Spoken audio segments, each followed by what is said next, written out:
अगर आपको रोज new dramas और न्यू स्टोरीज देखनी है तो उसके लिए हमारे चैनल लवली एक्सप्लेन को सब्सक्राइब कर देना और साथ में बेल आइकन को दबा देना ताकि जैसे न्यू ड्रामा अपलोड हो सबसे पहले आपके पास पहुंच जाए। एंड अगर आपको हमारी वीडियोस अच्छी लगती हैं तो लाइक और शेयर करना और हाँ, कमेंट करके भी जरूर बताना कि आपको ड्रामा में से क्या सबसे ज्यादा पसंद आया है। तो चलो फिर बिना किसी देरी के स्टार्ट करते स्टोरी को। ड्रामा की स्टार्टिंग में फीमेल लीड वेन्यू को देखते हैं जो अपने डैड की एशेस को लेकर रोती हुई जा रही थी, लेकिन आसपास के लोग उसके डैड को बुरा भला बोल रहे थे क्योंकि वेन्यू के डैड यहाँ के मेयर थे। लोगों को लगता है कि वेन्यू के डैड ने रिश्वत लेकर अपनी पोजीशन का फायदा उठाया, सही से ब्रिज नहीं बनवाया और ब्रिज टूटने पर लोगों की जान चली गई। उस एक्सीडेंट में जिन भी लोगों ने अपने फैमिली मेंबर्स को खोया था वो सब वेन्यू और उसकी मॉम को परेशान कर रहे थे जस्टिस पाने के लिए। इवन उनके हाथों से सारी प्रॉपर्टी भी छीन ली जाती है, जिसे सुनने के बाद उसकी मॉम की तबीयत खराब हो गई होती है। ये सारी बातों को सोचते हुए वेन्यू खुद को हर्ट करने की कोशिश करती है, लेकिन तभी उसे मॉम की याद आती है तो वो वहीं पे रुक जाती है। मैं ऐसे नहीं टपक सकती, मुझे मॉम के ट्रीटमेंट के लिए पैसे कमाने हैं। देन सीन चेंज होकर उसे एक बार में वेटर बनकर पार्ट टाइम जॉब करते हुए देखते हैं। ड्रिंक लेकर जैसे रूम के अंदर आती है तो सामने से लिंसी कहती है, अरे तुम तो हमारी क्लासमेट वेन्यू हो ना, तुम्हारे डैड मेयर थे ना, तो फिर तुम यहाँ वेटर बनकर काम क्यों कर रही हो। तभी कुछ और लड़कियां भी उसे इंसल्ट करने लगती है कि इसके डैड की वजह से बहुत लोगों ने अपनी जान खो दी। और जब ये बात सामने आई तो वो बिल्डिंग से जंप करके खुद को हर्ट कर दिया था। वेन्यू को भी उनकी बातों से बहुत हर्ट हो रहा था, बट वो उनकी बातों को इग्नोर करके वाइन और फ्रूट्स रखकर जाने लगती है। पर एक लड़का उसे रोककर उसके साथ ड्रिंक करने के लिए इनवाइट करता है। वेन्यू कहती है, मैं अभी काम पर हूँ तो ड्रिंक नहीं कर सकती। देन जाने लगी थी, बट लिंसी उसके सामने आकर कहती है, अब तुम्हें कुछ ज्यादा जल्दी गुस्सा आ जाता है। वो कहती है, जब हम हाई स्कूल में थे तब तो तुम मेरे पीछे पालतू पेट की तरह पड़ी रहती थी। तो वो पासा कहती है, अगर उस टाइम तुम्हारे डैड ने मेरे डैड को फंसाया ना होता ना तो आज मेरी फैमिली इस हालत में नहीं होती। लिंसी कहती है, बकवास बंद करो, तुम्हारे पास क्या प्रूफ है। सुना तुम्हारी मॉम अभी कोमा में है, उनके ट्रीटमेंट के लिए तुम्हें पैसों की जरूरत है ना। अगर आज रात तुम मेरे फ्रेंड्स के साथ गेम खेलोगी तब मैं तुम्हें ये सारे पैसे दे दूंगी। वेन्यू पैसे लेने चाहती है तो लिंसी पैसे नीचे फेंक देती है, लेकिन वेन्यू बहुत ही स्मार्टली वे से पैसों को कैच कर लेती है। मुझे खुशी होगी तुम्हारे साथ खेलने में। देन लिंसी कहती है, फिर आज हम ट्रूथ डेयर गेम खेलेंगे। गेम स्टार्ट होती है। रूल ये होता है कि बॉटल जिसकी भी तरफ रुकेगी उसे दूसरे की बात माननी पड़ेगी। तभी बॉटल वेन्यू की तरफ जाकर रुकती है तो लिंसी कहती है, अब तुम्हें इस रूम में सबसे पहले आने वाले लड़के को किस करना होगा। वेन्यू भी बहुत स्मार्ट थी, कहती है, तुमने कहा कि सारे क्लासमेट यहाँ पर हैं, लेकिन मुझे तो जियांग कहीं पर भी नहीं दिख रहा है। वैसे मुझे अभी भी याद है हाई स्कूल में भी तुमने इस तरह मेरे साथ एक बार शर्त लगाई थी, तो अगर इस बार भी पहले आने वाला लड़का जियांग हुआ तो तुम क्या करोगी। असल में लिंसी जियांग को लाइक करती है, इसलिए सुनकर गुस्सा हो जाती है। फिर कहती है, देखा जाएगा, मिस्टर सॉन्ग भी तो अभी तक नहीं आया है, तुम्हें वो याद तो होगा ही। उस टाइम पे उसके पुअर होने के बावजूद भी तुमने उसे चेस किया, यहाँ तक कि तुम उसके साथ मिलकर रोड साइड से बॉटल भी उठा दी थी, लेकिन कुछ दिनों बाद तुमने उसे डंप कर दिया था और अब वो इस सिटी का सबसे रिचेस्ट मैन बन गया है। पता नहीं उसकी प्रॉपर्टी कितने बिलियंस की होगी। अगर आज वो तुम्हें इस हालत में देखेगा तो क्या सोचेगा। देन सारे उसका मजाक बनाने लगते हैं। तभी बाहर से हमारे मेल लीड मिस्टर सॉन्ग को देखते हैं। वो बाहर खड़ा सारी बातें सुन रहा था। वेन्यू उसके मुंह पर वाइन फेंक कर कहने लगती है, हम दोनों का क्या रिलेशन है, इससे तुम्हारा कोई लेना देना नहीं है। फिर गुस्से से जाने लगी थी कि सामने से मिस्टर सॉन्ग डोर ओपन करके अंदर आता है। तभी वेन्यू गिरने वाली होती है और मिस्टर सॉन्ग उसे पकड़ लेता है। वेन्यू इतने सालों बाद फिर से उसे सामने देख के शॉक्ड होती है और दोनों ही पुरानी मेमोरीज को याद करने लगे थे। हाई स्कूल में दोनों एक साथ बहुत खुश थे। वेन्यू बिना कुछ कहे चली जाती है। मिस्टर सॉन्ग भी उसे देख याद करने लगता है और हमें फ्लैशबैक में दिखाया जाता है कि वेन्यू तब बहुत रिच फैमिली से थी। उसकी फ्रेंड ने पूछा था कि क्या तुमने सच में उस पुअर स्टूडेंट को निशाना बनाया है। दूसरी लड़की कहती है, क्या तुम्हें पता नहीं है, वेन्यू ने शर्त लगाई थी कि अगर वो उस लड़की को नहीं पटा पाई तो हम दोनों को न्यू कलेक्शन का पर्स बाय करके देगी। इधर वेन्यू भी बाहर आकर याद करने लगती है कि मिस्टर सॉन्ग ने पहले से कन्फेस किया था और तो और दोनों साथ में डेट भी करने लगे थे। पर एक दिन अचानक वेन्यू उसके साथ ब्रेकअप करके जाने लगी थी। मिस्टर सॉन्ग भागते उसके पीछे आकर पूछता है, आखिर तुम ऐसा क्यों कर रही हो। तब वेन्यू कहती है, तुमसे मैं बोर हो गई हूँ, इसलिए अब तुम्हारे साथ नहीं रहना चाहती। अब दोबारा मुझसे मिलने की कोशिश मत करना। सीन प्रेजेंट में आता है तो रोती हुई कहती है, वेन्यू तेरे डैड ने मिस्टर सॉन्ग के डैड को टपका दिया। तुम एक किलर की बेटी हो, फिर तुम कैसे उसे पाने की होप कर सकती हो। देन पैसों को देख सोचती है, ये तो बहुत कम है। आज रात ही मुझे कैसे भी करके सारे पैसों का इंतजाम करना होगा। देन जानबूझकर एक कार के सामने आ जाती है और चोट लगने की वजह से बेहोश हो जाती है। नेक्स्ट सीन में मिस्टर सॉन्ग नर्स से पूछता है, वो अब कैसी है। नर्स कहती है, ये बिल्कुल ठीक है, बस पैरों में चोट आई है, इसे ठीक होने में कुछ दिन लगेंगे। आज पूरी रात आईवी ड्रॉप लगा कर रखना होगा। ऐसे क्या देख रहे हो, इस हाथ को धीरे धीरे सहलाओ। शायद तुम दोनों का फाइट हुआ है, लेकिन यंग कपल के बीच ये तो नॉर्मल बात है। फिर भी अपनी गर्लफ्रेंड की थोड़ी अच्छे से टेक केयर करना चाहिए, क्योंकि वो बहुत ही वीक है। मिस्टर सॉन्ग बस हैरानी से उसको देख रहा था। फिर वेन्यू को हाथों को पकड़कर फिर से हाई स्कूल की मेमोरी याद करने लगता है। देन मॉम की बातों को याद करता है, जहाँ पर मॉम मिस्टर सॉन्ग से कहती है, तुम्हारे डैड जिस साइड पर काम कर रहे थे वहां पर अचानक ब्रिज नीचे खाई में गिर गया और तुम्हारे डैड भी वहीं थे। ये सारा कुछ उस मेयर की गलती है। सीन प्रेजेंट में आता है तो मिस्टर सॉन्ग कहता है, 7 साल बीत गए हैं, लेकिन तुमने इस बीच मुझसे एक बार भी कांटेक्ट नहीं किया। मैंने भी तुम्हें बहुत टाइम से इतनी पास से नहीं देखा था। थोड़ी देर बाद वेन्यू होश में आती है और मिस्टर सॉन्ग को सामने सोते हुए देख सोचती है, मुझे इसकी कार ही मिली थी क्या नौटंकी करने के लिए। उसके उठने से पहले ही मुझे यहाँ से जाना होगा।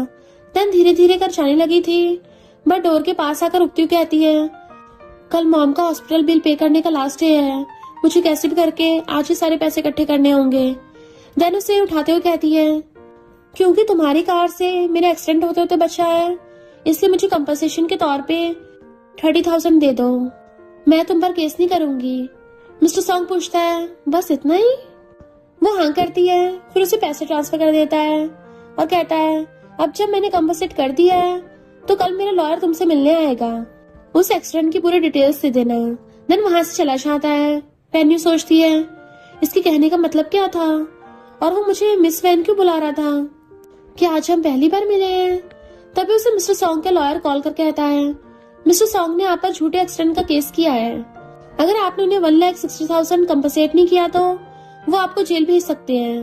वेन्यू ये सुनकर शॉक्ड होती है, इसलिए नेक्स्ट डे अच्छे से रेडी होकर हाथों में एक रच पकड़कर मिस्टर सॉन्ग से मिलने कंपनी आती है। असिस्टेंट से कॉल कर कहती है, मैं उससे मिलकर बात करना चाहती हूँ। वो मुझसे कंपनसेट मांग रहा है या मुझे लूटना चाहता है। तब असिस्टेंट बताता है कि अभी मिस्टर सॉन्ग आपसे नहीं मिल सकते, वो बहुत बिजी हैं। वेन्यू कहती है, तो फिर जाकर उसे बता दो कि मेरे पास पैसे नहीं है, अगर मुझे टपकाना चाहते हो तो ऐसे टपका दो। ये सारा नाटक क्यों कर रहे हो, और मेरी लास्ट मैसेज उस तक पहुंचा देना कि मिस्टर सॉन्ग तुम बहुत डेविल हो। इधर सारी बात असिस्टेंट आकर कहता है तो मिस्टर सॉन्ग पूछता है, क्या सच में उसने ऐसा कहा। असिस्टेंट कहता है, हाँ, और ये भी कहा कि मिस्टर सॉन्ग तुम बहुत बड़े डेविल हो। तो वो तो सुनकर हंसने लगा था। असिस्टेंट पूछता है, बॉस क्या आप सच में उससे पैसे लेना चाहते हो। मिस्टर सॉन्ग कुछ बोल पाता तभी उसे किसी कॉल आता है। कॉल वाला पर्सन कहता है, नेक्स्ट वीक तुम्हारी मॉम की आई ट्रीटमेंट के लिए मेरे साथ स्पेशलिस्ट भी सिटी वापस आ रहे हैं, तो तुम किस होटल में स्टे करना चाहते हो। मिस्टर सॉन्ग पूछता है, उस होटल में वेन्यू जॉब करती है ना। असिस्टेंट हाँ में मुंडी हिलाता है तो मिस्टर सॉन्ग कहता है, हाँ, मेरे लिए वीआईपी रूम बुक कर देना। इधर वेन्यू रिसेप्शनिस्ट कहती है, मैं मिस्टर सॉन्ग से मिलना चाहती हूँ, उनका बच्चा मेरी बैली में है। अगर तुमने जल्दी मुझे उससे मिलने नहीं दिया फिर जो कुछ होगा उसके लिए तुम रिस्पॉन्सिबल होगी। लड़की डर के मारे मिस्टर सॉन्ग को कॉल कर कहती है, बॉस आपसे एक लड़की मिलना चाहती है, वो बोल रही है कि वो आपके बच्चे से प्रेग्नेंट है। मिस्टर सॉन्ग कहता है, उसे अंदर भेज दो। ये सुनकर कंपनी के सारे एम्प्लॉयज हैरानी से वेन्यू को टकाटक देखने लगे थे और आपस में गॉसिप करने लगते हैं, क्या सच में मिस्टर सॉन्ग उसे लाइक करता है। एक लड़का कहता है, पता नहीं उन्होंने कितने सारे सेलिब्रिटी को रिजेक्ट कर दिया है, अब अचानक एक लड़की उनसे प्रेग्नेंट हो गई है, शायद ही उनकी सीक्रेट गर्लफ्रेंड होगी। नेक्स्ट सीन में वेन्यू अंदर आती है तो अचानक पैर मुड़ने की वजह से गिरने वाली थी। मिस्टर सॉन्ग उसे पकड़ लेता है, देन उठाकर टेबल पर बैठा देता है। दोनों बहुत ही क्लोज थे, ऐसा लग रहा था मानो अभी किस करेंगे। बट मिस्टर सॉन्ग कहता है, तुम्हारे तो पैरों में चोट लगी है ना, तो फिर हाई हील्स पहनकर क्यों आई हो, और उसकी हील्स उतार कर उसे स्लीपर्स बना देता है। तुमने कहा कि तुम मेरे बच्चे से प्रेग्नेंट हो। वेन्यू कहती है, अगर ऐसा ना बोलती तो क्या तुम मुझसे मिलने के लिए हाँ करते?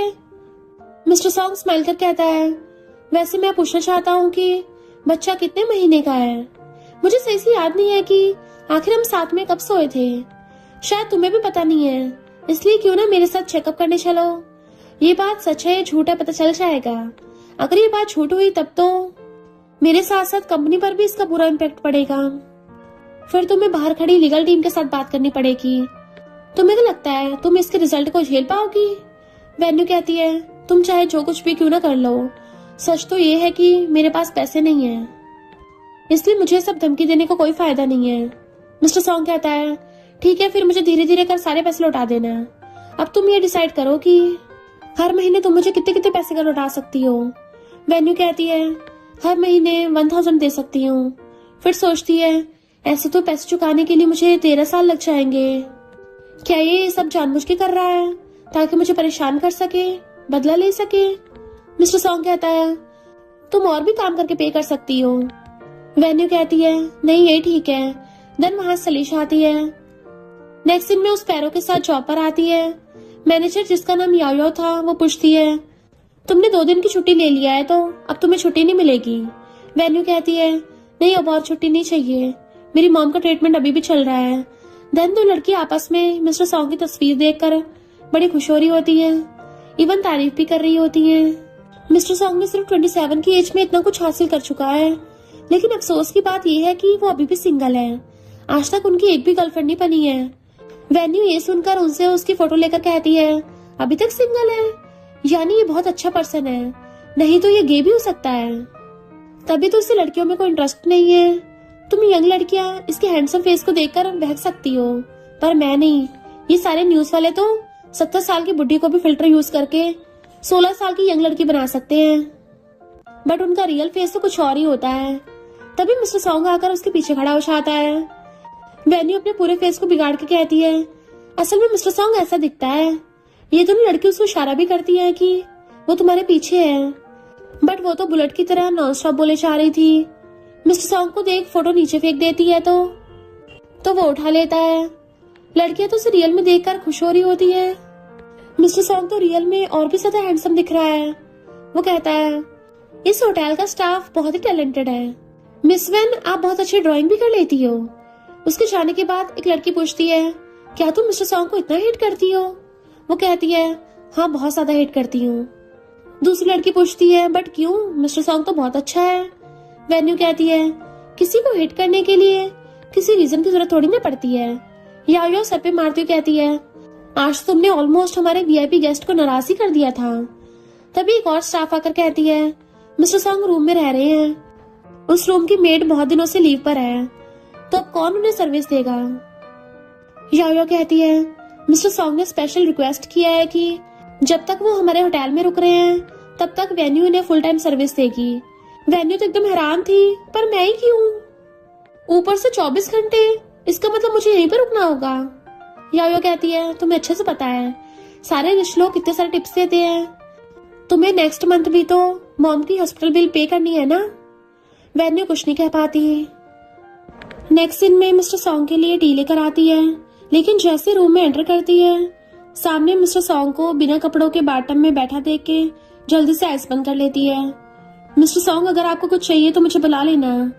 वो उसे बहुत सारे काम करने को कहता है। वेन्यू बिना कुछ कहे सारे काम करने के बाद जाने लगती है। तब तक मिस्टर सॉन्ग भी शावर लेकर बाहर आ गया था। वेन्यू उसे टी देती है, लेकिन मिस्टर सॉन्ग कुछ नहीं बोलता, तो वो टी रख के जाने लगी थी, बट तभी मिस्टर सॉन्ग उसे अपने क्लोज खींच लेता है। वो अभी अभी शावर लेके बाहर आया था, तो वेन्यू तो बस शॉकिंग फेस के साथ उसको देखने लगी थी। तभी मिस्टर सॉन्ग उसका हाथ लेकर अपनी बॉडी को टच कराने लगा था, और अचानक उसका हाथ नीचे ले जाता है। वेन्यू डर के मारे चीखने लगती है, तो वो उसे उठाकर बेड पर पटक देता है और खुद उसके ऊपर चढ़ जाता है। तुमने सबसे ज्यादा ये बोला है ना कि मैं गे हूँ, तो क्यों ना तुम खुद ही ट्राई करके देख लो। वेन्यू कहती, नहीं मिस्टर सॉन्ग, डेविल कहेंगे, मुझे जाने दो। मिस्टर सॉन्ग उसके हाथों को जोर से पकड़ लेता है और जोर से बोलो। वेन्यू कहती है, तुम्हें क्या लगता है तुम्हारे पास पैसा है तो तुम जो चाहे कर सकते हो? तो वो मुंडी हिलाकर कहता है, बिल्कुल। वेन्यू भी अपनी नौटंकी स्टार्ट कर देती है, कोई मुझे इस ट्रैवल से बचा लो, ये मेरे ऊपर चढ़कर बैठ गया है, पुलिस को कॉल करो। मिस्टर सॉन्ग उसे चुप कराने के लिए किस करता है। बाहर याओ भी सारा कुछ सुन रही होती है। वेन्यू तो शॉक्ड होती है, साथ ही साथ उसे खुद से दूर करने लगी थी, लेकिन मिस्टर सॉन्ग तो छोड़ने का नाम नहीं ले रहा था, इसलिए वेन्यू उसे रोककर थपड़ा मार देती है। देन उठकर चली जाती है। मिस्टर सॉन्ग बस उसे चाहते हुए देखता रहता है। वेन्यू को याओ बात करने के लिए आती है, क्या तुम मिस्टर सॉन्ग को जानती हो? वो हाँ करती है, ये चोट उसी की वजह से लगी है। उससे पहले मैंने उसको डेट किया था, लेकिन इसका एंड अच्छा नहीं था, अब मुझे उसके लिए कोई फीलिंग्स नहीं है।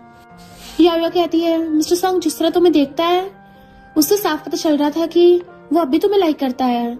अगर तुम उसके साथ हो चाहती हो तो तुम्हें मॉम के मेडिकल बिल के लिए इतना हार्ड वर्क नहीं करना पड़ेगा। वेन्यू सोचती है, भला कोई अपने डैड के किलर की बेटी को डेट थोड़ी ना करेगा, और रोने लगती है। तभी लिंसी उसे कॉल करके आती है, कल एक चैरिटी इवेंट है, क्या तुम वहाँ पर वेटर्स की जॉब करोगी? पेमेंट बहुत अच्छा मिलेगा, तुम तो बहुत सालों से ऐसी जॉब करती आ रही हो, तो ज्यादा प्रोफेशनल होगी। वेन्यू को पैसों की जरूरत थी, वो हाँ बोल देती है। नेक्स्ट डे वो अपना काम कर रही थी, तभी लिंसी से उसकी फ्रेंड कहती है, तुमने इतने बड़े इवेंट में उसी को बुलाया? वो कहती है, आखिर हम क्लासमेट थे ना, उसकी मॉम की कंडीशन ठीक नहीं है, इसलिए उसकी हेल्प कर दी। तभी वेन्यू ड्रिंक सर्व करके चली जाती है। लिंसी कहती है, अगर जियांग उसको ये करते हुए देखेगा तो जरूर उसे हेट करने लगेगा। फ्रेंड कहती है, तुम तो सोच से भी ज्यादा होशियार हो, वैसे भी तब उसके डैड यहाँ के मेयर थे तो जियांग उसके पीछे पड़ा हुआ था, लेकिन सुना है अब तो वो खास तुम्हारे लिए चाइना वापस लौट रहा है। तभी जियांग वेन्यू को जाते हुए देख उसके पीछे चला जाता है। ये देख लिंसी गुस्से से चल जाती है। जियांग वेन्यू को रोकते हुए पूछता है, बहुत दिनों बाद मिल रहे हैं, तुम कैसी हो? वो कहती है, मैं ठीक हूँ। जियांग कहता है, मुझे तुम्हारी फैमिली के लिए बुरा लग रहा था, लेकिन तब मैं तुमसे मिल नहीं पाया। वो कहती है, कोई बात नहीं। देन चलने लगी थी। जियांग उसे रोकता हुआ कहता है, क्या तुम मुझे अपना नंबर दे सकती हो? वो कहती, नहीं, मैंने सुना है तुम यहाँ पर लिंसी से एंगेजमेंट करने के लिए आए हो, मैं तुम्हारे सेलिब्रेशन में ज्वाइन नहीं हो सकती, इसलिए तुम्हें एडवांस में कांग्रेचुलेशन कर देती हूँ, और बाय करके चली जाती है। लिंसी आकर कहती है, तुम बाहर क्या कर रहे हो? ऑक्शन स्टार्ट होने वाला है। जियांग उसका हाथ उठाकर चला जाता है, तो लिंसी को वेन्यू पे गुस्सा आ रहा था। देन एक आदमी को बुलाकर उसके कान में कुछ कहती है, तो वो आदमी कहता है, कोल्ड स्टोरेज चलो, वाइन लेने जाना है। जैसे वो चाहती है तो वो उसे कोल्ड रूम में लॉक कर जाता है। इधर मिस्टर सॉन्ग भी ऑक्शन में आया था, तो उसे वेन्यू कहीं भी नहीं दिख रही थी। ऑक्शन स्टार्ट होता है। सबसे पहले एक ब्रॉच की बोली लगती है। वेन्यू को मून डिजाइन बहुत पसंद था, इसलिए मिस्टर सॉन्ग 800 मिलियन में उसको बाय कर लेता है। वहाँ मौजूद सारे लोग ये देखकर शॉक्ड होते हैं। इधर वेन्यू फ्रीज होने लगी थी, हेल्प के लिए आवाज देने लगती है, बट कोई नहीं सुन पा रहा था। तभी वेन्यू मिस्टर सॉन्ग को मैसेज करके कहती है, जब तक तुम ये मैसेज देखोगे तब तक शायद मैं जिंदा ना रहूं, इसलिए मेरी मॉम के ट्रीटमेंट को बंद मत करना, शायद मैं तुम्हारे पैसे नहीं चुका पाऊंगी। मेरे फोन में 30,000 है, उससे मेरा फ्यूनरल कर देना। मैसेज सेंड हो जाने के बाद वेन्यू बेहोश हो जाती है। मिस्टर सॉन्ग असिस्टेंट से कहता है, मुझे वेन्यू की लोकेशन सेंड करो। लिंसी आकर कहती है, अब इस सबक को हमेशा याद रखना, अगर तुम्हारे डैड मेयर ना होते तो मैं तुम्हें कब की टपका चुकी होती। देन उसे होश में लाकर कहती है, अगली बार जियांग के आसपास भी मत भटकना। वो बेहोशी की हालत में कहती है, मैंने उसे नहीं पटाया, उसने बस नॉर्मली मुझसे बात की। लिंसी कहती है, किसे तुम्हारी बातों पे यकीन है?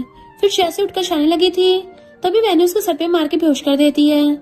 फिर वहां से बच के भागने लगी थी। इधर मिस्टर सॉन्ग को भी उसको लोकेशन पता चल गया था, तो वो भी उसे ढूंढने लगता है। वेन्यू से देखकर सोचती है, ये यहाँ क्या कर रहा है? इतने में अनकॉन्शियस होकर गिरने वाली होती है कि मिस्टर सॉन्ग उसे पकड़ लेता है। नेक्स्ट सीन में उसे अपने घर लेकर आता है और उसकी केयर करने लगा था, लेकिन वेन्यू को अभी भी ठंड लग रही थी। मिस्टर सॉन्ग ये देखकर अपने कपड़े उतार कर उसको हक करता है। वो रोने लगी थी, प्लीज मॉम मुझे छोड़कर मत जाओ, अब मेरी लाइफ में सिर्फ आप ही हो। मिस्टर सॉन्ग से रोते हुए देखकर खुद भी इमोशनल हो जाता है। फिर उसे कस के पकड़कर शांत करता है और दोनों साथ में सो जाते हैं। नेक्स्ट मॉर्निंग मिस्टर सॉन्ग उसे प्यार से देखने लगा था। मेड डोर नॉक करती है, तो मिस्टर सॉन्ग जल्दी से बाहर आकर कहता है, अभी उसे डिस्टर्ब मत करो। फिर वही ब्रोच को देखकर सोचते हुए नोट में लिखता है कि उसे मून बहुत पसंद है। इधर वेन्यू उठ जाती है और सामने मून की पेंटिंग देखकर थोड़ी सरप्राइज होती है। देन वहां से जाने लगती है कि तभी मेड आकर कहती है, मिस वैन आप उठ गई, मैं अभी मिस्टर सॉन्ग को बुला लाती हूँ। वो रोकते हुए कहती है, क्या ये मिस्टर सॉन्ग का घर है? मेड हाँ में मुंडी लाती है तो सोचती है, इतना बिजी इंसान होने के बाद भी घर को इतने अच्छे से डेकोरेट करके रखा है। मिस्टर सॉन्ग को मेरी तरफ से थैंक यू बोल देना। मिस्टर सॉन्ग उसे जाते हुए देख सोचता है, क्या उसे सारा डेकोरेशन पसंद नहीं आया? नेक्स्ट सीन में लिंजी की मॉम वेन्यू से मिलने आती है। पहले तो बहुत अच्छे से बात करती है। वेन्यू कहती है, ज्यादा फॉर्मेलिटी करने की जरूरत नहीं है, जो कुछ बोलने आए हैं जल्दी से बोल दीजिए, मुझे और भी काम है। मॉम कहती है, कल के इवेंट में जो कुछ हुआ वो सब मिसअंडरस्टैंडिंग थी। लिंजी को भी तुमने हर्ट किया तो हिसाब बराबर हो गया, इसलिए क्या तुम मिस्टर सॉन्ग से बात कर सकती हो कि इतनी छोटी सी गलती के लिए सारे कॉन्ट्रैक्ट को कैंसिल करना सही नहीं होगा। इस कॉन्ट्रैक्ट में हमारी पूरी दौलत लगी हुई है और हम बैंकरप्ट भी हो सकते हैं। वेन्यू कहती है, आपको लगा भी कैसे कि मिस्टर सॉन्ग मेरी वजह से ऐसा कर रहा है? शायद लिंजी ने आपको बताया नहीं, हम दोनों का ब्रेकअप 7 साल पहले ही हो गया था। क्या आपको वो इंसिडेंट याद नहीं है?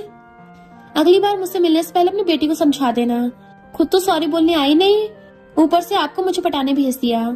अगर वो ऐसी हरकतें करती रही तो डर है कहीं आपके हस्बैंड को ही मेरी की पोजीशन से निकलना न पड़ जाए। बाद में जब वो सारा काम खत्म कर आती है तो कलीग को आपस में बातें करते सुनती है। आज मिस्टर सॉन्ग एक इंटरनेशनल इवेंट अटेंड करने गए हुए थे, लेकिन तभी कोई उन पर नाइफ से अटैक करता है। अभी न्यूज में कहा जा रहा है कि वो अब टपक गए हैं। वेन्यू सुनते भागती हॉस्पिटल आती है और बिना उसके फेस को देख रोने लगी थी। तुम मुझे ऐसे छोड़ के नहीं जा सकते, अभी अभी तो तुमने कंपनी ज्वाइन किया है, ऐसे लेटे मत रहो, उठो। फिर उसके फेस से कवर हटाती है तो बेड पर किसी और को देख शॉक्ड होती है और फिर माफी मांगने लगी थी कि मैंने तुम्हें कोई और समझ लिया। तभी मिस्टर सॉन्ग कॉटन को हटाता है कि तुम इतनी जोर जोर से क्यों रो रही थी? क्या तुम्हें लगा कि मैं सच में टपक गया हूँ? वेन्यू आंसू पोंछते हुए कहती है, कौन रो रहा था? मेरी आंखों में कचरा चला गया था। मिस्टर सॉन्ग कहता है, क्या सच में? वो पूछती है, बाहर तो तुम्हारा नाम लिखा है, फिर ये आदमी यहाँ लेटा क्यों है? मिस्टर सॉन्ग कहता है, इसलिए मुझे उसे अटैक से बचाया है, लेकिन मेरी वजह से वो हर्ट हो गया, इसलिए मैं उसे हॉस्पिटल लेके आया हूँ। तो वो आदमी उठ के बाहर चला जाता है ताकि वो बात कर सके। मिस्टर सॉन्ग उसके क्लोज आके कहता है, तो तुम्हें मेरी चिंता हो रही थी? वो कहती है, नहीं, मैं तो बस ये देखने आई थी कि तुम जिंदा हो कि नहीं। अगर तुम टपक जाते तो मुझे पैसे वापस नहीं करने पड़ते ना। मिस्टर सॉन्ग कहता है, तब तो ये बहुत दुख की बात है। वेन्यू कहती है, फिर मेरे रास्ते से हट जाओ, मुझे जाना है। मिस्टर सॉन्ग कहता है, अगर सच में मैं टपक गया होता तो? वेन्यू कहती है, जाकर अपने दिमाग का इलाज करवाओ, लगता है चोट हाथ पर नहीं तुम्हारे भेजे पे लगी है। मिस्टर सॉन्ग बिना कुछ कहे उसे फोर्सफुली किस करने लगता है तो वेन्यू से दूर करके थपड़ा मार देती है। मिस्टर सॉन्ग कहता है, किसी और के टैग से मैं टपकूं या ना टपकूं, तुम्हारे हाथों से थपड़ा खा खा के जरूर टपक जाऊंगा। वेन्यू से मारती है तो मिस्टर सॉन्ग दर्द का बहाना करने लगता है तो कहती है, मैं पट्टी चेंज कर देती हूँ। लेकिन मिस्टर सॉन्ग को शर्टलेस देख के शर्माने लगती है, इसी बहाने मुझसे फ्लर्ट करने की कोशिश कर रहा है। मैं नर्स को बुला के लाती हूँ। वो कहता है, इसके बदले 2000 दूंगा और 2 महीने के पैसे भी काट सकता हूँ। वेन्यू बिना आर्गू किए बैठकर पट्टी बदलने लगती है। मिस्टर सॉन्ग कहता है, कपड़े पहना दो। वो मना करती है, क्या खुद को कहीं का किंग समझते हो? तो कहता है, 2000 और छोड़ लो। वेन्यू खुशी खुशी कपड़े पहनाने लगती है। वो कोट पहनाने के लिए देता तो कहती है, अब तुम मना नहीं कर पाओगे क्योंकि मैंने सारी बातें रिकॉर्ड कर ली हैं। तो कहता है, ठीक है, फिर आज से रोज तुम मेरी पट्टी बांधोगी, साथ ही मुझे कपड़े भी पहनाओगी। इसके बदले मैं तुम्हें रोज 2000 दूंगा। वेन्यू सोचती है, लगता है इस वीक में तो मैं रिच बनने वाली हूँ, और कहती है, क्योंकि तुम बिजनेस में काफी होशियार हो इसलिए कोट तुम्हें फ्री में पहना देती हूँ और भी कुछ रिवॉर्ड देना चाहती हूँ। फिर क्लोज कर लेती है। इससे पहले कुछ रोमांटिक होता, पर यायो के आने से उनके रोमांस पे पानी फिर गया था। यायो पूछती है, मिस्टर सॉन्ग को देखने के लिए भागी भागी हॉस्पिटल आ गई। वेन्यू कहती है, आखिरकार वो मेरा एक्स बॉयफ्रेंड और क्लासमेट भी था। मैं चाहती हूँ कि उसे कभी कुछ ना हो और अब तो मैं उसकी पर्सनल नर्स भी बन गई हूँ। सच तो ये है कि हम दोनों ही अलग अलग दुनिया से हैं, इसलिए मैं खुद को लेकर श्योर हूँ कि अब मेरे दिल में उसके लिए कोई भी फीलिंग्स नहीं है। यायो कहती है, पर मुझे लगता है मिस्टर सॉन्ग तुम्हें अब भी लाइक करता है, तभी तो उसने हमारे होटल को बाय कर लिया। अगर बाद में तुम ओनर बन जाती हो तो अपने फ्रेंड को मत भूलना। वेन्यू सोचती है, क्या सच में उसने मेरे लिए ऐसा किया? पता नहीं आखिर तुम क्या करना चाहते हो। मिस्टर सॉन्ग फ्रेंड के साथ ड्रिंक करने आया था तो उसका फ्रेंड एक लड़की को बुलाता है, लेकिन मिस्टर सॉन्ग खुद हट जाता है तो वो लड़की गिर जाती है। तो फ्रेंड उस लड़की को भगा देता है और पूछता है, तुम्हें हाई स्कूल वाली वेन्यू तो याद होगी ना? उसके डैड की डेथ के बाद वो इसी बार में काम कर रही है। अगर तुम कहो तो मैं कुछ हेल्प कर सकता हूँ। मिस्टर सॉन्ग कहता है, नहीं मुझे वो याद नहीं है। पता नहीं पूरे वर्ल्ड में वेन्यू नाम के कितने सारे लोग होंगे। मैं उन लोगों के बारे में बात नहीं करना चाहता जिसके साथ मेरा कोई रिलेशन ना हो। वेन्यू सुनकर सैड हो जाती है कि तो तुम्हारे दिल में मेरे लिए यही फीलिंग्स हैं। फिर वहां से चली जाती है। फ्रेंड कहता है, तुम इस लड़की को वेन्यू समझकर जो चाहे कर सकते हो, इससे तुम्हारे दिल में वेन्यू के लिए गुस्सा निकल जाएगा। एक बार ट्राई करके तो देखो, बेड पर ये बहुत अच्छी है। वो लड़की फिर से मिस्टर सॉन्ग के क्लोज आती है तो वो गुस्से से कहता है, मेरे शोल्डर से हाथ हटाओ। लड़की कहती है, मिस्टर सॉन्ग एक बार मेरी तरफ देखो तो सही। लेकिन मिस्टर सॉन्ग चीखते हुए कहता है, कहा ना हटो यहाँ से। और फ्रेंड से कहता है, दोबारा मुझे फ्रेंड मत बोलना, आज से हम फ्रेंड्स नहीं हैं। उठकर चला जाता है। नेक्स्ट सीन में डॉक्टर वेन्यू से कहता है, तुम्हारी मॉम ठीक हो सकती है पर सर्जरी की फीस 8 मिलियन है। वेन्यू इतनी बड़ी रकम सुन के शॉक्ड होती है। आप सर्जरी स्टार्ट कीजिए, मैं पैसे लेके आती हूँ। डॉक्टर के जाने के बाद कहती है, मॉम आप ठीक हो सकती हो। मिस्टर सॉन्ग से दूर रहने के लिए मैं जॉब से रिजाइन करने वाली थी, लेकिन अब मुझे आपके लिए बहुत सारे पैसे कमाने हैं, इसलिए मैं जॉब नहीं छोड़ सकती। तभी बाहर से नर्स की चीख सुनकर वेन्यू बाहर आती है। असल में एक छोटी सी बच्ची बेहोश हो गई थी। उसका ब्लड ग्रुप हॉस्पिटल में अवेलेबल नहीं था। ये सुनकर वेन्यू कहती है, मेरा ब्लड ग्रुप सेम है तो मैं ब्लड देने के लिए रेडी हूँ। नेक्स्ट दिन में वेन्यू बच्ची को ब्लड देकर जाने लगती है, लेकिन वीकनेस की वजह से गिरने वाली होती है कि उस बच्ची के डैड उसे पकड़ लेता है। मेरा नाम मैंग है, मैं तिन का डैड हूँ। मेरी बेटी की जान बचाने के लिए थैंक यू। फिर उसे चेक देता है, बट वेन्यू कहती है, मैंने पैसों के लिए इसकी हेल्प नहीं की। मैंग कहता है, मुझे पता है, लेकिन आज तुम्हारी वजह से मेरी बेटी सेफ है, प्लीज इसे लेने से मना मत करना। वो कहती है, सच कहूँ तो मुझे भी पैसों की जरूरत है। मेरी मॉम इसी हॉस्पिटल में है, इसलिए अब मैं इन पैसों को उधार समझ के ले रही हूँ। आपको जरूर एक दिन सारा पैसा वापस कर दूंगी। और जाती सोचती है, ये पैसे काफी नहीं है। कुछ दिनों बाद वो काम कर रही थी। रोज की तरह आज भी डिलीवरी बॉय आकर फ्लावर बुके देके चला जाता है। या पूछती है, ये नया मजनू कौन है जो तुम्हारे और मिस्टर सॉन्ग के बीच कबाब में हड्डी बनने की कोशिश कर रहा है? वो कहती है, पहली बात तो मेरे और मिस्टर सॉन्ग के बीच काम के अलावा कोई और रिलेशन नहीं है। उसने खुद कहा कि पूरे वर्ल्ड में बहुत सारी वेन्यू है और उसे मैं याद नहीं हूँ। यायो कहती है, तुमने गलत सुना होगा। वेन्यू कहती है, नहीं उसके साथ मेरा कोई फ्यूचर नहीं है।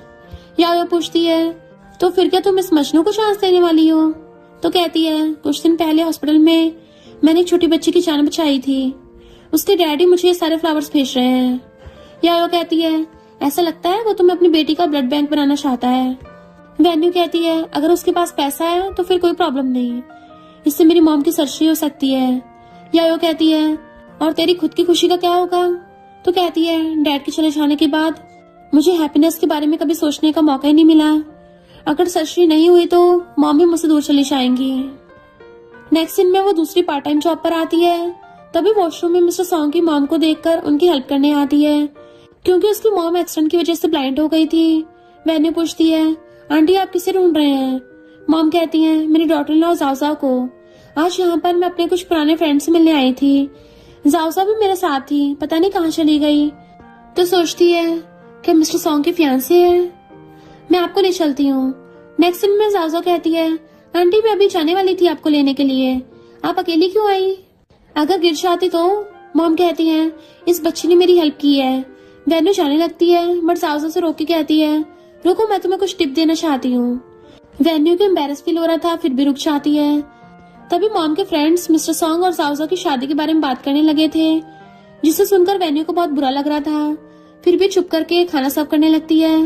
मॉम कहती है, जाओजा सॉन्ग को कॉल करके यहाँ आने के लिए बोलो। तो जाओजा भी मिस्टर सॉन्ग को कॉल करके कहती है, आंटी की फ्रेंड्स तुमसे मिलना चाहती हैं, क्या तुम अभी मिलने आ सकते हो? मिस्टर सॉन्ग कहता है, थोड़ी देर में पहुंच जाऊंगा। मॉम कहती है, वो ऐसे तो मुझे बाहर जाने नहीं देता, मुझे लगा वो गुस्सा करेगा, लेकिन जाओजा उसने तुम पे बिल्कुल गुस्सा नहीं किया, यहाँ आने के लिए भी मान गया। वेन्यू जाने लगती है, जाओजा से रोके टिप देती है। वेन्यू जल्दी से लेकर जाने लगी थी, तभी मिस्टर सॉन्ग को आते हुए देख के छुप जाती है। मिस्टर सॉन्ग अंदर आता है तो जाओ उसका हाथ पकड़ के ले जाती है, बट मिस्टर सॉन्ग दूर होकर पूछता है, तुम्हें किसने परमिशन दी? मुझसे पूछे बिना मेरी मॉम को यहाँ ले आई? मॉम कहती है, मैंने उसे कहा था। बिना बात के गुस्सा कर रहे हो। दूसरी लेडी कहती है, आखिर वो तुम्हारी होने वाली वाइफ है। मिस्टर सॉन्ग कहता है, तुमसे किसने कहा ये मेरी होने वाली वाइफ है? सब हैरान थे। तो कहता है, आज तक मेरी मॉम की बहुत अच्छे से टेक केयर किया है, उसके लिए थैंक यू।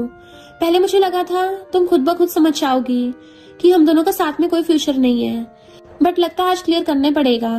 जाओ कहती है कि इतने सालों में कभी भी तुम्हारे दिल में मेरे लिए फीलिंग्स नहीं आई। वो मना करता है कि मेरी कोई फियांसे नहीं है। मॉम, मैं ड्राइवर से तुम्हें ले जाने कह दूंगा। तभी उसे वेन्यू मैसेज कर कहती है, तुम्हारी फियांसी है? ये बात मुझे क्यों नहीं बताई? मैंने तुम्हारे पैसे ट्रांसफर कर दिए हैं, अब हम दोनों के बीच में कोई रिलेशन नहीं है। मिस्टर सॉन्ग वेट्रेस से पूछता है कि वेन्यू नाम की कोई लड़की आई थी? तो कहती है, हाँ, पर उसकी तबीयत ठीक नहीं लग रही थी, चली गई। मिस्टर सॉन्ग भागते हुए बाहर आता है। महंगी कार में वेन्यू को बैठकर जाते देख शॉक्ड होता है। इसके पास इतने सारे पैसे होना तो इम्पॉसिबल है, कहीं वो मैंग के साथ तो नहीं है ना? इधर मैंग पूछता है, क्या तुम श्योर हो इस बात से? वो हाँ करती है। मैंग कहता है, वैसे भी बहुत जल्दी हो जाएगा, इसलिए शादी से पहले क्यों ना हम अच्छे फ्रेंड्स बन जाएं। तुम इतनी हैरान क्यों हो गई? वेन्यू कहती है, हम बस पहली बार मिले हैं और तुम मुझसे शादी के लिए पूछ रहे हो? क्या ये सब तोंग तोंग के लिए? मैंग कहता है, अगर मना करूं तो तुमसे झूठ बोलने जैसा हो जाएगा, लेकिन वजह कुछ और भी है। तुम अपनी मॉम की ट्रीटमेंट करने के लिए बहुत हार्डवर्क कर रही हो, खुद की टेक केयर नहीं कर पाती। तोंग तोंग जैसी अनजान की जान बिना कोई लालच के बचाकर तुमने खुद को प्रूव कर दिया है कि तुम बाकी लड़कियों से अलग हो, इसलिए मैं तुम्हारी रिस्पेक्ट करता हूँ। फिर उसे अपने बारे में सारी बात बताने लगता है कि तुम जितना चाहे सोचने के लिए टाइम ले सकती हो, मुझे कोई जल्दी नहीं है। इधर मिस्टर सॉन्ग गुस्से से होटल आकर यायो से पूछता है, वेन्यू कहाँ पर है? वो झूठ कहती है कि उसकी तबीयत ठीक नहीं लग रही थी, चली गई। तो गुस्से से कहता है, मुझे बिना बताए कैसे जा सकती है? क्या उसे जॉब नहीं चाहिए? इधर वेन्यू घर आती है और जो कुछ भी उसके साथ हुआ उसके बारे में सोचकर सैड हो जाती है। तभी उसकी तबीयत खराब हो गई थी और वो नीचे गिरकर बेहोश हो जाती है। यायो उसे कॉल करने का ट्राई करती है, लेकिन उसका फोन बंद आ रहा था। मिस्टर सॉन्ग असिस्टेंट से वेन्यू की लोकेशन ट्रैक करवाता है और फिर उसके घर आ गया था। वेन्यू ने उसे पहले ही पासवर्ड बता दिया था, तो वो अंदर आके उसको बेहोश देख शॉक्ड होता है और जल्दी से उठा के हॉस्पिटल ले आया था। नेक्स्ट सीन में वो होश में आती पूछती है, मैं यहाँ पर कैसे आई और मेरे कपड़े किसने चेंज किए? मिस्टर सॉन्ग कहता है, तुम्हारी अभी भी अपेंडिक्स सर्जरी हुई है, इसलिए 1 वीक तक ऐसी बेड पर लेटी रहो। तो कहती है, तुम इतने रूड क्यों हो? मिस्टर सॉन्ग कहता है, तुम्हें तो मुझे थैंक यू बोलना चाहिए, अगर सही टाइम पे तुम्हें हॉस्पिटल नहीं लाता तो तुम टपक गई होती। वेन्यू कहती है, पता नहीं मेरी सिस्टर घर पे कैसी होगी। मिस्टर सॉन्ग पूछता है, तुम्हारी छोटी बहन भी है, वो कब हुई? तो कहती है, पागल, मैं मेरी कैट की बात कर रही हूँ। मिस्टर सॉन्ग कहता है, वो मेरे घर पे है। तो पूछती है, अब तुम उसके साथ क्या करने वाले हो? तो कहता है, तुम्हें अपने पास रखने के लिए मैं उसको टारगेट बनाऊंगा, ऐसे तुम कभी भी मुझ पे चीट नहीं कर पाओगी। तो कहती है, तुम सच में बहुत बड़े डेविल हो। मिस्टर सॉन्ग कहता है, पहले मैं ऐसा नहीं था, तुमसे मिलने के बाद ही मैं ऐसा बन गया हूँ। वेन्यू गुस्से से मुंह फेर लेती है तो उसके सामने आके कहता है, तुमने मुझे पैसे वापस करने के लिए अपना ब्लड तक बेच दिया, सिर्फ मुझसे दूर रहने के लिए? तो कहती है, क्योंकि तुम्हारी पहले से फियांसे है तो तुम्हें मेरे मैटर्स में इंटरफेयर करने का कोई हक नहीं है, चाहे मैं अपना ब्लड बेचूं या किडनी। इससे तुम्हें क्या? तुमने जानबूझकर मुझे चेस किया ताकि मेरे साथ सो सको। मिस्टर सॉन्ग कहता है, अगर मैं चाहूँ तो मेरे पास बहुत तरीके हैं तुम्हें परेशान करने के लिए। 7 साल पहले तुमने मुझे फॉलो किया था और मेरी कार के सामने तुम खुद आई थी। परेशान करने वाला इंसान मैं नहीं, तुम खुद हो। देन वहां से गुस्से चले जाता है। नेक्स्ट डे नर्स कहती है, तुम्हारे बॉयफ्रेंड को तुम्हारी बहुत चिंता थी, इसलिए वो खुद तुम्हारे लिए ब्रेकफास्ट लेकर आया है। वेन्यू कहती है, वो मेरा बॉयफ्रेंड नहीं है। नर्स कहती है, अगर तुम दोनों में फाइट हुई तो कुछ दिनों बाद सब कुछ ठीक हो जाएगा। वेन्यू कहती, नहीं होगा, वो बेड पर जाने से पहले मेडिसिन लेता है। इससे मैं परेशान हो गई, इसलिए मैंने उसके साथ ब्रेकअप कर लिया। तभी मिस्टर सॉन्ग को देख नर्स चली जाती है। मिस्टर सॉन्ग कहता है, अगर तुम चाहो तो मैं मेडिसिन लेना बंद कर दूंगा, फिर देखते हैं बेड पर कौन ज्यादा देर तक टिक पाता है। वेन्यू से टीज करती पूछती है, तुम अभी तक घर नहीं गए? तुम्हारी फियांसे परेशान होगी, क्या उसने तुम्हें मैसेज नहीं भेजा अभी तक? मैंग तो मुझे 100 से ज्यादा मैसेज सेंड कर चुका है, जब तक रिप्लाई नहीं करूंगी ऐसे सेंड करता रहेगा। मिस्टर सॉन्ग कहता है, जाओ मेरी फियांसे नहीं है, तुम्हें यकीन दिलाने के लिए मैं क्या करूं? वो कहती है, कोई जरूरत नहीं है, मैंने मैंग के साथ डेट पर जाने के लिए पहले से हाँ कह दिया है, तो अब तुम यहाँ से चले जाओ। मिस्टर सॉन्ग भी बिना कुछ कहे चला जाता है। ऐसे एक हफ्ता बीत जाता है। वेन्यू घर पर होती है। मैंग उससे कॉल करके पूछता है, क्या तुम बिजनेस ट्रिप से वापस आ गई हो? वो हाँ करती है, यानी हॉस्पिटल वाली बात मैंग को नहीं पता। तो कहता है, कल मेरे ग्रैंडपा का 90th बर्थडे है, तो क्या तुम मेरे साथ मेरा पार्टनर बनकर चलोगी? वेन्यू हाँ कर देती है। नेक्स्ट डे दोनों टोंग टोंग के साथ पार्टी में आते हैं। लिंसी उसे देख फिर से बातें सुनाने आ जाती है, लेकिन वेन्यू कहती है, लगता है पिछली बार की धुलाई याद नहीं है। लिंसी उसके पास आकर कहती है, तुम बस देखती जाओ, मैं तुम्हारे साथ क्या क्या करती हूँ। मैंग पूछता है, क्या तुम ठीक हो? तो हाँ में मुंडी हिला देती है। फिर दोनों ग्रैंडपा से मिलने आते हैं। ग्रैंडपा पूछते हैं, लड़की कौन है? मैंग बताने में हिचकिचा रहा था, तो वेन्यू कहती है, मैं उसकी गर्लफ्रेंड हूँ। तभी ग्रैंडपा और मिस्टर सॉन्ग को बुलाते हैं। वेन्यू उसे यहाँ देख शॉक्ड होती है।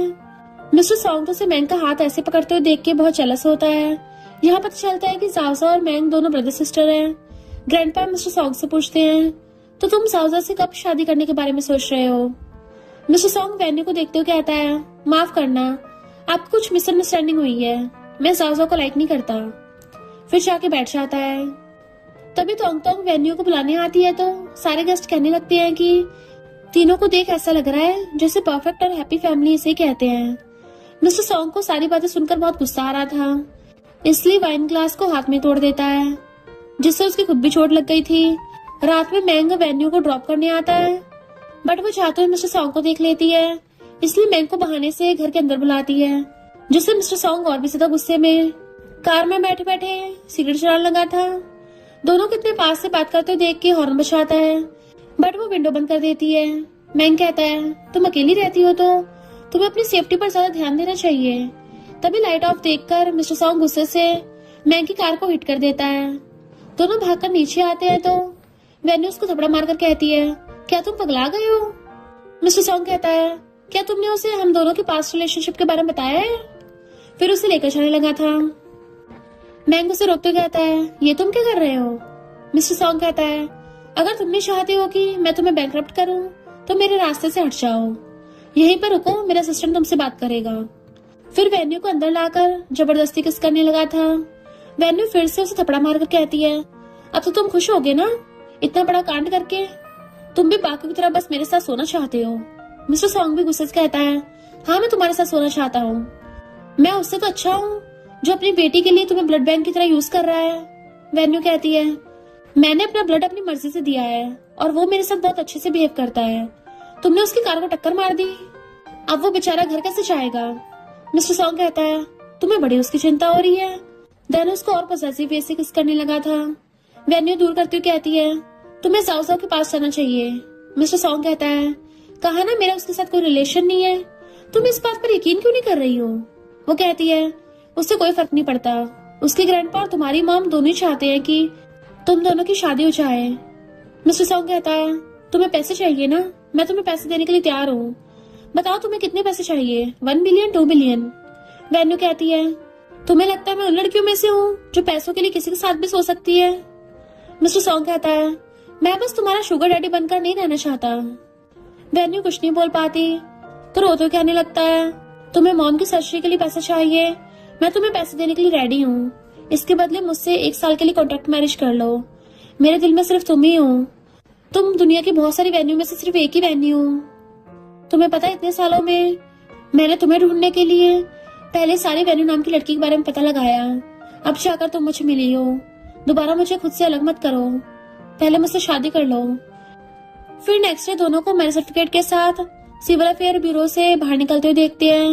वेन्यू कहती है, मैंने शादी कर ली। मिस्टर सॉन्ग उसे हकरते हुए कहता है, अब पीछे हटने का कोई रास्ता नहीं है। वेन्यू कहती है, क्योंकि ये 6 महीने का कॉन्ट्रैक्ट मैरिज है, तो मेरी 3 कंडीशंस हैं। पहला, मैं तुम्हें बच्चा नहीं दे सकती, दूसरा, ग्रैंड वेडिंग नहीं चाहिए, और तीसरा, मुझे डिवोर्स से पहले आधे से ज्यादा पैसे चाहिए। मिस्टर सॉन्ग कहता है, बस इतनी सी बात? 2 बिलियन पहले से तुम्हें भेज दिए हैं, और दूसरी बात, चाहे सीक्रेट वाइफ हो या पब्लिक, मेरी वाइफ तो सिर्फ तुम ही रहोगी। तीसरी बात, इस कार्ड की कोई लिमिट नहीं है, ये विला और कार की केस तुम्हारी हैं। साथ ही आधे शेयर्स भी तुम्हारे नाम ट्रांसफर कर दिए हैं। फ्यूचर में डिवोर्स के बाद ये सारा कुछ तुम्हारा ही होगा। वेन्यू सुनकर शॉक्ड होती है और ये सारा कुछ लेने से मना करती है। मिस्टर सॉन्ग कहता है, मैं बस तुम्हें ये दिखाना चाहता हूँ कि मुझसे शादी करके तुम्हें कोई लॉस नहीं होगा। नेक्स्ट सीन में वेन्यू सोती हुई मिस्टर सॉन्ग के साथ अपनी वेडिंग के बारे में ड्रीम देख रही होती है। वेडिंग के बाद जब दोनों एक दूसरे को किस करते हैं, असल में वेन्यू भी मिस्टर सॉन्ग के हाथों को पकड़कर किस कर रही होती है। तभी नींद से उठ जाती है और मिस्टर सॉन्ग को सामने बैठा देख जल्दी से मुंह फेर लेती है। ये कितना एम्बैरेसिंग है। फिर फ्लैशबैक में दिखाया जाता है, मॉर्निंग में वेन्यू मिस्टर सॉन्ग के घर आई थी।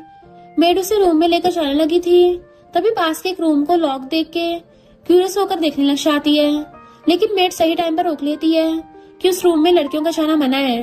वेन्यू सोचती है, अभी उसका कौन सा नया रूप है, कहीं उस रूम में अपने बॉयफ्रेंड्स को तो नहीं रखता। नहीं, मुझे उससे क्या। फिर रूम में आती है, मेड उसे चेंज करने कपड़े देती है। मिस्टर सॉन्ग ने स्पेशली आपके लिए मंगवाए हैं। वेन्यू ड्रेस से शॉक्ड होती है, कितना गंदा लड़का है, पहले से मेरे साथ सोने के लिए सारा कुछ रेडी करके रखा है। मुझे भी उसके सामने ऐसे शो ऑफ करना होगा जैसे कि मैं उससे पहले ही बहुत सारे लड़कों के साथ सो चुकी हूँ। देन चेंज करके प्रैक्टिस करने लगती है और फिर थक के सो जाती है। सीन प्रेजेंट में आता है। वेन्यू सोचती है, आखिर मुझे ऐसा सपना क्यों आया। तभी मिस्टर सॉन्ग अपनी तरफ घुमाता है। वेन्यू जाने की कोशिश करती है। मिस्टर सॉन्ग कहता है, मैंने कहा था ना, एक बार अगर हमारी शादी हो गई तब तुम चाहकर भी नहीं भाग पाओगी। वो कहती है, कौन भागना चाहता है। मिस्टर सॉन्ग कहता है, फिर तुम इतनी नर्वस क्यों हो। वेन्यू उसके ऊपर चढ़ जाती है, लेकिन मुझे तो लग रहा है जैसे तुम नर्वस हो। मिस्टर सॉन्ग चश्मा उतार कर कहता है, मुझे डर है कहीं तुम्हें हर्ट ना कर दूं। वेन्यू कहती है, कोई बात नहीं। ये सुनकर मिस्टर सॉन्ग उसे किस करने लगता है। वेन्यू भी उसको किस करने लगी थी। फिर क्या दोनों की फीलिंग्स बाहर आने लगती है और एक दूसरे को पैशनेटली किस करने लगे थे। देन दोनों साथ में वेडिंग नाइट स्पेंड कर लेते हैं। नेक्स्ट डे वेन्यू वॉशरूम में आकर मिस्टर सॉन्ग पर गुस्सा करती है कि डेविल कहीं के मेरी कमर को ऑलमोस्ट तोड़ ही दिया। तभी मिस्टर सॉन्ग उसे बैकअप कर लेता है। वेन्यू कहती है, बिना नॉक किए अंदर क्यों आ गए। मिस्टर सॉन्ग कहता है, मुझे तो मेरी वाइफ के अलावा कुछ और दिखाई नहीं देता। वेन्यू पूछती है, क्या आज कंपनी नहीं जाओगे। तो कहता है, आज मैंने हमारी शादी वाली छुट्टी ली है। फिर उसे टेबल पर बिठा के रिंग पहनाते हुए कहता है, चाहे कुछ भी हो, वेडिंग रिंग को कभी मत उतारना। वो कहती है, ये तो थोड़ा मुश्किल है। मिस्टर सॉन्ग क्यूट बनते हुए कहने लगता है, वेडिंग गिफ्ट के लिए मैंने बहुत सारे पैसे खर्च किए हैं, तो क्या तुम मेरे लिए इतना भी नहीं कर सकती। वेन्यू कहती है, ठीक है। मिस्टर सॉन्ग उसको बेड पे लाके बिठाता है। वेन्यू पूछती है, अब क्या चाहिए। तो कहता है, क्या कल रात मैंने तुम्हें हर्ट किया। वो कहती है, नहीं, तुम मेरे सारे एक्स जितने अच्छे नहीं हो। मिस्टर सॉन्ग कहता है, आज फिर से करते हैं। देन उसे लटाकर किस करने लगा था। नेक्स्ट डे वेन्यू मॉम से मिलने आती है और कहती है, मैंने मिस्टर सॉन्ग से शादी कर ली है, आप खुश तो है ना। आपकी सर्जरी सक्सेसफुल हो गई है, आप बस जल्दी से उठ जाइए। फिर मॉम के बाल बनाते हुए बहुत सारी बातें करने लगी थी। नेक्स्ट सीन में जॉब पर आती है, लेकिन नेक पर लव बाइट को देखकर परेशान होने लगी थी। अगर कलीग्स ने इसको देख लिया फिर पता नहीं कितने सारे क्वेश्चन पूछने लगेंगे। तभी मिस्टर सॉन्ग उसे देखते हुए रूम में चला जाता है। वेन्यू की फ्रेंड्स तो मानो पागल ही हो जाती है। एक कहती है, पता नहीं कितने दिनों बाद मिस्टर सॉन्ग होटल आए हैं। दूसरी तो उसकी पूरी बॉडी की तारीफ करने लगी थी कि अरे यार कितना हॉट है ये, पता नहीं कौन वो लकी लड़की होगी जिससे मिस्टर सॉन्ग शादी करेगा। तभी मिस्टर सॉन्ग वेन्यू को कॉल कर कहता है, रूम में आओ। वेन्यू ऐसे शो ऑफ करती है जैसे उसे जाने का मूड नहीं है। पहली वाली कहती है, तुम्हें पता नहीं तुम्हें क्या मिला है। हमने उन्हें सर्विस देने के बारे में पूछा था, लेकिन उन्होंने क्लियरली मना कर दिया, कहा कि उन्हें बस तुम ही सर्व करोगी। तुम कितनी लकी हो। वेन्यू कहती है, ठीक है, फिर मेरे पास दूसरा कोई ऑप्शन नहीं है। नेक्स्ट सीन में वेन्यू मिस्टर सॉन्ग के रूम में आती है और पूछती है, मिस्टर सॉन्ग क्या आपको कुछ चाहिए। तो कहता है, क्या तुम श्रिम्प खाना चाहती हो। वो हाँ करके चॉपस्टिक उठाने चाहती है, लेकिन मिस्टर सॉन्ग उसका हाथ पकड़कर रोक लेता है। फिर गालों की तरफ इशारा कर कहता है, मुझे भी कुछ रिवॉर्ड चाहिए। वेन्यू उसकी गोद में जाकर बैठ जाती है। मिस्टर सॉन्ग उसको श्रिम्प खिलाने के बहाने खुद खा लेता है। वेन्यू देख गुस्सा हो जाती है। तभी मिस्टर सॉन्ग मुंह में हाफ श्रिम्प रखकर उसे किस करता है। तो कहती है, तुम खाते टाइम भी मेरा फायदा उठा रहे हो। वो कहता है, तुम मुझे बार बार मिस्टर सॉन्ग क्यों बुला रही हो? अब हम मैरिड है ना, तो तुम्हें मुझे क्या बुलाना चाहिए, वाइफ? वेन्यू धीरे से कहती है, हस्बैंड। ये सुनकर मिस्टर सॉन्ग तो बहुत खुश हो जाता है। वेन्यू जाते सोचती है, हम दोनों ये क्या बच्चों वाली हरकतें कर रहे हैं। नेक्स्ट सीन में मिस्टर सॉन्ग की सिस्टर शाइना आती है। देन मिस्टर सॉन्ग से कॉल पर बात करने के बाद हॉस्पिटल आती है। उसका नाम मिंग है। वो खास तौर पर वेन्यू की मॉम के ट्रीटमेंट के लिए आई है। डॉक्टर उन दोनों को इंट्रोड्यूस करते हैं। आज से तुम्हारी मॉम को मिस मिंग हैंडल करेंगी। मिंग पूछती है, क्या हम पहले कभी मिले हैं? वेन्यू मना करती है, तो वो भी उसकी मॉम का चेक करने लगी थी। बाद में मिस्टर सॉन्ग को कॉल कर कहती है, ब्रो गैस करो आज मैं किससे मिली? वेन्यू से। तुम्हारी हाई स्कूल वाली क्रश। क्योंकि उसने वेन्यू से सीक्रेट शादी कर रखी है, इसलिए कहता है, नहीं मुझे वो याद नहीं है। मिंग कहती है, मुझे पता है तुम्हें वो ज्यादा पसंद नहीं है और मॉम को वेन्यू। फिर भी एक बार अपने बारे में सोचो तो सही। मिस्टर सॉन्ग रिंग को देखते हुए कहता है, ठीक है, पहले जाके अपना काम करो। नेक्स्ट सीन में मिंग और वेन्यू दोनों बातें करने बाहर आती हैं।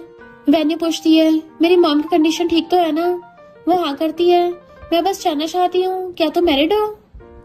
क्योंकि मेरा ब्रदर अभी तक सिंगल है। वेन्यू वेडिंग रिंग दिखाकर कहती है, सॉरी।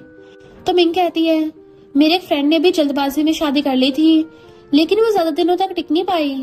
वेन्यू कहती है, असल में मैंने कॉन्ट्रैक्ट मैरिज की है। 6 महीनों के बाद अगर हमारे बीच एक दूसरे के लिए फीलिंग्स डेवलप नहीं हुई तो हम शांति से डिवोर्स कर लेंगे।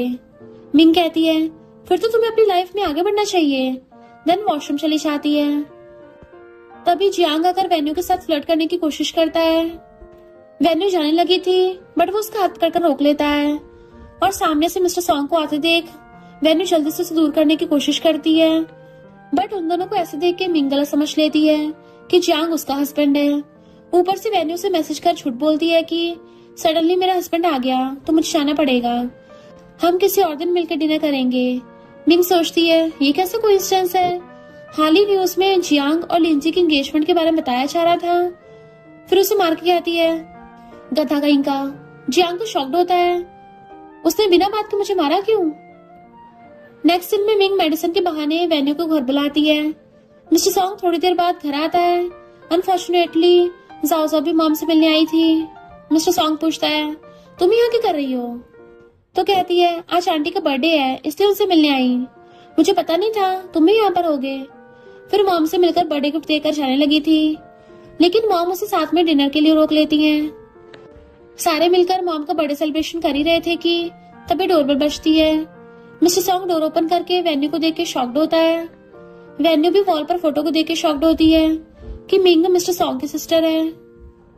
मिस्टर सॉन्ग एक्सप्लेन करने का ट्राई करता है। ये देख मिंग हैरानी से पूछती है, ये तुम्हारा हस्बैंड मेरा ब्रदर है? वेन्यू कहती है, इसलिए तुम मुझे डिवोर्स के लिए बार बार बोल रही थी। वो कहती है, सच में मुझे पता नहीं था कि तुम मेरी सिस्टर इन लॉ हो। मैं तो बस तुम दोनों को मिलाने की कोशिश कर रही थी। मिस्टर सॉन्ग कहता है, तुम जैसे समझ रही हो चीजें वैसी नहीं है। मिंग कहती है, मैं तो बस तुम दोनों को साथ में लाना चाहती थी। वेन्यू कहती है, क्योंकि ये फैमिली डिनर है तो मैं तुम लोगों को डिस्टर्ब नहीं करूंगी। वैसे अपनी सिस्टर की हेल्प से मुझसे बदला लेने का आइडिया बहुत अच्छा है। अब मैं तुम्हें और डिस्टर्ब नहीं करूंगी। और फिर होती हुई बाहर चाहती है। मिस्टर सॉन्ग भी उसके पीछे भाग कर आता है। वेन्यू सोचती है, मॉम को छोड़कर इस दुनिया में कोई भी मुझे लाइक नहीं करता। मिस्टर सॉन्ग ने तो बस मुझसे बदला लेने के लिए शादी का ढोंग किया था। 7 साल पहले जो कुछ हुआ उसका रिवेंज अब जाकर सही से लिया उसने। तभी मिस्टर सॉन्ग आकर उसे हक करके कहता है, प्लीज एक बार मुझे एक्सप्लेन तो करने दो। बट वो नहीं सुनती और जाने लगी थी। फिर भी मिस्टर सॉन्ग उसे नहीं छोड़ रहा था, तो वेन्यू उसके हाथों में बाइट कर लेती है।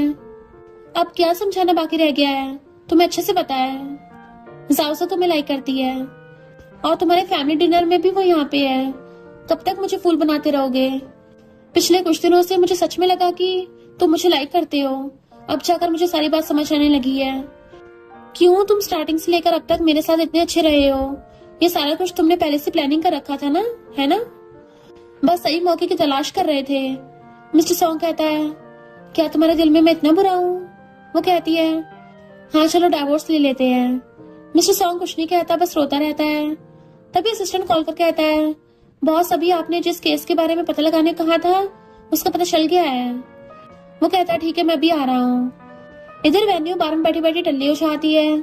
तभी वही लड़का जिसके साथ mister song last time friendship तोड़कर चला गया था क्योंकि उसने वेन्यू के बारे में बुरा कहा था, वेन्यू के साथ बदतमीजी करने लगता है। वेन्यू गुस्से से वाइन बॉटल उठा के उसके सर पे फोड़ देती है। बट वो लड़का गुस्से से मारने चाहता है पर सही टाइम पे जियांग आकर उसे रोक लेता है कि तुम इतनी टल्ली क्यों हो गई हो, चलो मैं तुम्हें ड्रॉप कर देता हूँ। तो कहती है नहीं मैं चली जाऊंगी। फिर जाने लगती है। तभी लिंसी का भेजा हुआ गुंडा वेन्यू को किडनैप कर ले जाता है। लिंसी से मुंह पर वाइन फेंक कर उसे होश में लाती है। वेन्यू पूछती है आखिर तुम ये सब कर क्यों रही हो, हाई स्कूल में हम तो बहुत अच्छे फ्रेंड्स हुआ करते थे ना। लिंसी याद करती हुई कहती है वो तो बस जियांग के क्लोज जाने के लिए किया था क्योंकि तब वो हर टाइम बस तुम्हारे आगे पीछे घूमा करता था, लेकिन मेरे पास अब वो सब है जो पहले तुम्हारे पास हुआ करता था। अब मैं मेयर की बेटी हूँ, मेरी वजह से डैड ने तुम्हारे डैड को टपका दिया था। इतना सब करने के बाद भी जियांग मेरी तरफ देखता तक नहीं है। वेन्यू सुनकर शॉक्ड होती है, यानी मेरे डैड किलर नहीं थे, सारा कुछ तुम्हारे डैड ने किया था और मेरे डैड को फंसाया था। मुझे तुम्हारे ऊपर हंसी आ रही है, किसी लड़के के लिए तुम इतनी पागल कैसे हो सकती हो। लिंसी कहती है हाँ मुझे जियांग के प्यार ने पागल कर दिया है, अब तुम्हें भी तुम्हारे डैड के पास जाना होगा, और चारों तरफ आग लगा देती है। इधर मिस्टर सॉन्ग वेन्यू को सब जगह ढूंढ रहा था। असिस्टेंट कॉल करके कहता है असल में उस इंसिडेंट के पीछे लिंसी के डैड थे और उन्होंने ही वेन्यू के डैड को फंसाकर उन्हें टपका दिया। पुलिस ने उसके डैड को पकड़ लिया पर लिंसी अभी भी फरार है। मिस्टर सॉन्ग जल्दी से उसकी लोकेशन पे पहुंचता है। नेक्स्ट सीन में लिंसी कहती है तुम टेंशन मत लो, तुम्हारे जाने के बाद तुम्हारी मॉम को भी तुम दोनों बाप बेटी के पास पहुंचा दूंगी, सारे हेवन में हैप्पी रहना। वेन्यू कहती है प्लीज मेरी मॉम को कुछ मत करना, लेकिन लिंसी गुंडे से कहती है आग को और तेज करो। तभी मिस्टर सॉन्ग आके सबकी अच्छी सुनाई करने लगा था और वेन्यू को बचा लेता है। देन ब्रिज वाले इंसिडेंट का सारा प्रूफ मुझे मिल गया है, तुम्हारे डैड को पुलिस स्टेशन ले जाया जा रहा है, बस अब तुम भी जेल जाओगी। फिर उसे बैग पर उठाते हुए लेकर जाने लगा था। वेन्यू कहती है अगर तुम मुझे लाइक करते थे तो इतने सालों से मुझसे मिलने क्यों नहीं आए। मिस्टर सॉन्ग कहता है ऐसा नहीं है, पहले 2 सालों तक तुम्हारे पीछे रहकर तुम्हें प्रोटेक्ट करता रहा क्योंकि तुम्हें पूरी लाइफ खुश रखने के लिए मुझे भी पैसों की जरूरत थी, इसलिए बाद में अब्रॉड चला गया। वेन्यू प्लीज मुझे डिवोर्स मत दो। वेन्यू देखती है कि उसके सर पे चोट लगी है क्योंकि तुम मेरी वजह से इंजर्ड हुए हो, तो अभी के लिए रिंग मेरे पास ही रहेगी। वो भी खुश हो जाता है। नेक्स्ट डे दोनों मिंग और मॉम से मिलने घर आते हैं, लेकिन मॉम वेन्यू का नाम सुनते भड़क जाती है। उस किलर की बेटी घर पर क्या कर रही है। मिस्टर सॉन्ग उन्हें सारी बात क्लियर करता है, बट मॉम किसी भी हालत में उसे एक्सेप्ट करना नहीं चाहती थी। आज तुम्हें हम दोनों में से किसी एक को चुनना होगा। वेन्यू ने सॉरी करती है, लेकिन मॉम उल्टा उसे बुरी बोलने लगी थी। मिस्टर सॉन्ग कहता है मैंने उसको 7 सालों बाद पाया है, तब दोबारा खोना नहीं चाहता, जरूरत पड़े तो मैं इस घर से निकल जाता हूँ। मॉम कहती है तुम किसी भारी लड़की के लिए मॉम को छोड़ने चाहते हो। इतना कहकर नीचे गिरकर बेहोश हो जाती है। नेक्स्ट सीन में सब उन्हें हॉस्पिटल लेकर आते हैं। जाजू आकर सबसे कहती है सब ठीक हो जाएगा। वो वेन्यू से बहुत अच्छे से बात करती है। थोड़ी देर बाद डॉक्टर बताते हैं कि सर्जरी सक्सेसफुल हुई है। वेन्यू सोचती है जाजू बहुत अच्छी लड़की है, मैंने पहले उसे गलत समझा था, लेकिन सच तो ये है कि दोनों साथ में बहुत अच्छे दिखते हैं। फिर चुपचाप पीछे चली जाती है। थोड़ी देर बाद मॉम होश में आती है। मिस्टर सॉन्ग अपने किए की वजह से मॉम से कहता है सॉरी, मेरा आपको हर्ट करने का कोई इरादा नहीं था। मॉम पूछती है क्या सच में तुम उस लड़की को छोड़ना नहीं चाहते। मिस्टर सॉन्ग कहता है अगर उसे डाइवोर्स दिया तो दोबारा कभी किसी और से शादी नहीं करूंगा। मिंग एक प्लान करती है और मिस्टर सॉन्ग को इशारे से चुप रहने कहती है। ठीक है ब्रो। मॉम तो एग्री नहीं हो रही है। अब लग रहा है डाइवोर्स के बाद वेन्यू बेबी को अबॉर्ट कर देगी, फिर मॉम को चाहकर भी ग्रैंडसन के साथ खेलने का मौका नहीं मिलेगा। कोई बात नहीं, तुम डाइवोर्स दे दो। मॉम ये सुनते पूछती है क्या वो सच में प्रेग्नेंट है। मिंग हाँ करती है। ये सुनकर मॉम कुछ नहीं बोलती। बाहर आने के बाद मिंग खुश होने लगती है कि फाइनली मॉम तुम दोनों के रिलेशनशिप के लिए एग्री हो गई। मिस्टर सॉन्ग कहता है लेकिन प्रेग्नेंट वाली बात झूठ क्यों बताई।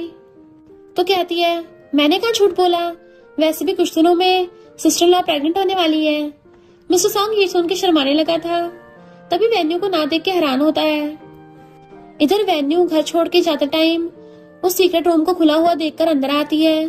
उस रूम में वेन्यू के साथ की सारी मेमोरीज एक एक लव लेटर के साथ मिस्टर सॉन्ग ने संभाल के रखा हुआ था। वेन्यू सारी बातों को याद करती हुई इमोशनल हो जाती है। तुमने मुझे सबके बारे में पहले क्यों नहीं बताया? मिस्टर सॉन्ग आके कहता है, मॉम ने हमारी शादी को हाँ कर दिया है, प्लीज मुझे दोबारा छोड़कर मत जाओ। तो कहती है, हाँ मैं तुम्हें दोबारा कभी नहीं छोड़ के जाऊंगी। और दोनों एक दूसरे को हक कर लेते हैं। कुछ दिनों बाद दोनों की वेडिंग को दिखाया जाता है। दोनों एक दूसरे को रिंग पहनाकर लाइफ टाइम साथ रहने का प्रॉमिस करते हैं और एक दूसरे को कन्फेस करके किस करने लगे थे। तभी मिंग वेन्यू की मॉम को लेकर आती है। वेन्यू की मॉम ठीक हो गई थी तो इमोशनल होकर रोने लगती है। मॉम कहती है, अगर तुम रोगी तो तुम्हारा मेकअप खराब हो जाएगा, इससे तुम थोड़ी कम ब्यूटीफुल लगोगी। मिस्टर सॉन्ग कहता है, मैं वेन्यू का पूरी लाइफ बहुत अच्छे से ध्यान रखूंगा, हमेशा उसको खुश रखूंगा। देन फिर सब लोग मिलके साथ में फोटोज खिंचवाते हैं। और इसी के साथ इस स्टोरी का एंड हो जाता है। अगर आपको ये स्टोरी पसंद आई हो तो लाइक शेयर और कमेंट करते जाना। तो बस थोड़ा सा इंतजार करना, फिर मिलेंगे न्यू स्टोरी में।